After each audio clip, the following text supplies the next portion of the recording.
Vote चोरी हो रही है और अब हमारे पास ओपन एंड शट प्रूफ है कि इलेक्शन कमीशन वोट चोरी में इन्वॉल्व है। और मैं लाइटली नहीं बोल रहा हूं, मैं 100% प्रूफ के साथ बोल रहा हूं, ठीक है। और आप सबको पता लग जाएगा जैसे ही हमने ये रिलीज किया, पूरे देश को पता लग जाएगा कि इलेक्शन कमीशन वोटर चोरी करा रहा है। किसके लिए करा रहा है? किसके लिए करा रहा है? बीजेपी के लिए करा रहा है। ओपन एंड शट है, नो क्वेश्चन। हमें मध्य प्रदेश में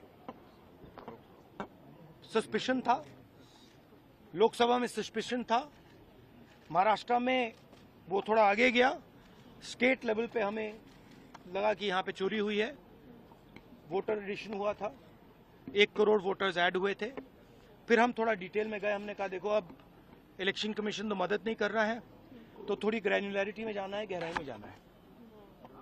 तो हमने अपना ही इन्वेस्टिगेशन करवाया, उसमें 6 महीने लगे और जो हमें मिला है वो एटम बॉम्ब है। मतलब एटम बॉम्ब है, फटेगा तो आप इलेक्शन कमीशन आपको दिखेगा नहीं हिंदुस्तान में।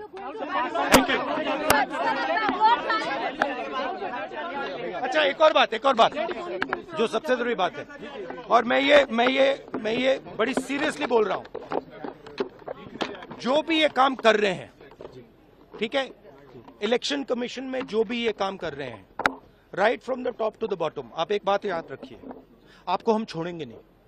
कुछ भी हो जाए हम छोड़ेंगे नहीं आपको, क्योंकि आप हिंदुस्तान के खिलाफ काम कर रहे हो। ये ट्रीजन है और कम, इससे कम नहीं है। तो आप याद रखिए, आप कहीं भी हो, रिटायर्ड हो, कुछ भी हो, ठीक है, हम आपको ढूंढ के निकालेंगे। उनसे मुलाकात करें, लेकिन पूरी भारतीय जनता पार्टी कह रही है एक दिगंबत नेता के बारे में इस तरीके का बयान क्यों दिया जा रहा है, और जो टर्मिनोलॉजी बता रहे हैं, टाइम बता रहे हैं, उसके हिसाब से देखिए, हर चीज का सबके पास विजिटर्स रजिस्टर होता है, सब रिकॉर्ड होता है, कौन कितने बजे आया, किससे मिला, होता ही है। अब राहुल जी ने बताया है, आप सबको बताया है कि जब किसानों के संबंधित कानून की बात हो रही थी, ये 3 काले कानूनों से भी पहले कई ऐसे षड्यंत्र रचे गए किसानों के खिलाफ।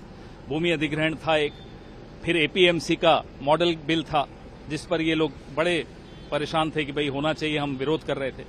तो इसी दौरान अरुण जेटली जी ने जाकर, उन्होंने अपनी तरफ से तो धमकी नहीं दी, जाहिर सी बात है, धमकी तो ऊपर से आई, वो तो सिर्फ स्वर्गीय अरुण जेटली जी तो कन्वे कर रहे थे। तो ये बात आज सबके सामने आई है। आने वाले इतिहास जब लिखा जाएगा तो ऐसे कई वृतांत लिखे जाएंगे जिसमें कैसे अमित शाह और मोदी जी ने कैसे अपने विरोधियों को धमकाने की कोशिश की, ये सब तो इतिहास में दर्ज होगा ही, इनसे बच कैसे सकते हैं ये। तो कह रहे हैं कि जिस साल उनकी डेथ हुई है उसके बाद, अरे हमने तो कहा क्या एपीएमसी अमेंडमेंट जो ला रहे थे एपीएमसी एक्ट में, कि अरुण जेटली जी नहीं थे उसमें। जब भूमि अधिग्रहण आ रहा था, कि अरुण जेटली नहीं थे उसमें, सबसे आगे थे। मैं आपको न्यूज आइटम भी दिखाता हूं, जब अरुण जेटली जी मिलने गए थे उनसे, नवंबर 2015, जनवरी 2018, 22 जनवरी 2018, ऐसे सब तारीख सबके पास है। ये अच्छा है, बीजेपी वालों को उछलने दो, बात सबके सामने और फैला। हमारी प्रचार ही बीजेपी करती है, हमें तो इस बात की बड़ी खुशी होती है। करने दीजिए। आखिरी सवाल सर, जो ये कहा जा रहा है कि दिवंगत नेता के लिए इस तरीके की बात उनके सम्मान और असम्मान की नहीं है, वो तो सिर्फ एक मैसेंजर थे। मैसेज किसका था? मोदी जी और अमित शाह का था ना। तो अब ये उनके पीछे छिपकर हम पर हमला करेंगे, स्वर्गीय अरुण जेटली जी के पीछे। अरे हमने तो कहा कि मैसेंजर वो थे। मुद्दा यह है कि मैसेज क्या था और मैसेज किसका था? मैसेज था धमकी का, और मैसेज देने वाले लोग थे अमित शाह और नरेंद्र मोदी।